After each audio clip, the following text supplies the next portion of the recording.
Kupovina stana je sigurno dobra investicija, posebno za one koji su podstanari. A odakle da krenemo, da li nam je banka tu najvažnija? Banka je, mogu samo kažem, posljednja stanica.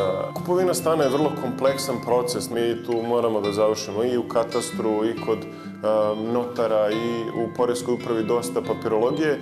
I upravo je zato to planiranje sa naše strane bitno, jer to neće uraditi ni banka, ni bankar u naše ime. Šta tačno treba da znamo pre uzimanja kredita, pre odluke za kupovinu stana? Najbitnije je da shvatimo šta je stambeni kredit. Iako taj novac uzimamo od banke, mi suštinski pozajmljujemo od naših budućih prihoda. I baš zato je bitno da to detaljno isplaniramo kako će izgledati ceo period otplate.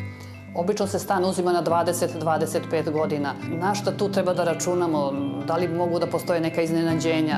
Koji je tvoj savjet? Niko ne planira neke nepredviđene troškove, niko ne planira da će ostati bez posla, da neće moći da nađe posao. A kada kupite stan na kredit, ne možete, kao kad ste podstanari, da pređete u manji dok se ne konsolidujete ili da se vratite kod roditelja. I to je nešto što često građani zanemare i statistički gledano 7. godina u otplati stambenog kredita je kritična, jer ste kupili stan, 7 godina ste već se uzdržavali od odlaska na more ili nekih drugih troškova. Iščezla je euforija kupovine novog stana i došli ste u problem. Pošto ne znamo šta nas čeka u tom periodu 25 godina, šta bi bio savjet?